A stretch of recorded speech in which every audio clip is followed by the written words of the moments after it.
Mathieu Poisblanc est polyculteur-éleveur en Seine-Maritime. Chez lui, le maïs sans silage représente 80% de la ration du troupeau. Mathieu est allé à sa rencontre pour en savoir plus sur ses pratiques.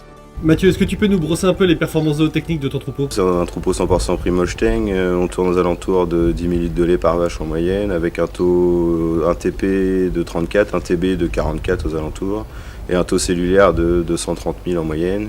Est-ce que tu peux nous dire comment tu arrives à maintenir ces performances avec le maïs? On regarde pas trop le prix de la dose de maïs, en fait, on cible vraiment des variétés à fort potentiel pour avoir une qualité de digestibilité de fibres importante, du rendement et des bonnes valeurs alimentaires. Du coup, on implante deux variétés de maïs, 60% de variété maïs LG-HDI, haut potentiel de digestibilité, et 40% d'une variété plus riche en amidon, mais qui garde un fort potentiel rendement et digestibilité un petit peu moins bonne, mais le mélange des deux nous permet d'avoir une régularité digestibilité fibre au fil des années.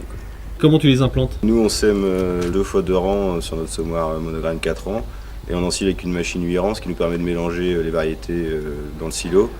Après, on optimise les dates de semis, on essaye de semer assez tôt, il faut que la terre soit bonne pour autant.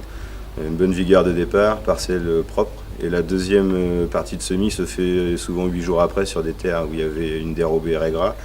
Nous, on démarre aux alentours du 15 avril, souvent, entre le 15 et le 20 avril. Et il faut que les semis, même derrière régras, on essaie qu'ils soient terminés pour le 30 avril. On sait qu'en ce manteau, il y a des risques d'avoir encore du froid et de stresser la plante. Donc du coup, le fait de prendre des variétés qui ont une bonne vigueur de départ, ça nous permet d'anticiper les dates de semis. Ce qui nous permet d'avoir des dates de récolte un petit peu plus tôt et d'espérer des meilleures conditions pour récolter. Une année comme cette année, qui était une année très sec, le fait d'avoir implanté les maïs assez tôt, ça nous a permis d'avoir une floraison précoce et où la pluie nous a encore permis de sauver la récolte. Et du coup d'avoir du grain dans nos maïs. Par rapport à l'année sec, nos analyses ont très peu varié comparé à l'année passée. On a un maïs qui tourne aux alentours de 34% de matière sèche, 0,94 UF, donc assez riche en énergie, un petit peu plus faible en azote que les autres années, mais ça je pense que c'est plus lié à la météo de la région, assez sec cette année qu'au choix variétal de maïs. Le maïs est relativement important dans ta ration. Ouais. Avec quoi tu le complémentes et pourquoi? Donc le maïs dans la ration, on le complémente avec une dérobée raies-gras trèfle, avec une grande partie de trèfle. On a fait ce choix-là parce qu'on sait très bien que les maïs sont toujours un petit peu moins riches en azote. Du coup, le raies-gras trèfle nous permet d'apporter de l'azote soluble directement assimilable par les vaches.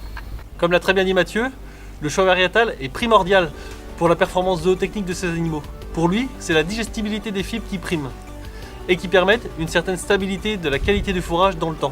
Alors on le remercie pour son accueil et pour les explications qu'il a pu nous donner. Et moi, je vous retrouve bientôt dans un prochain épisode de Cultiver sa rentabilité.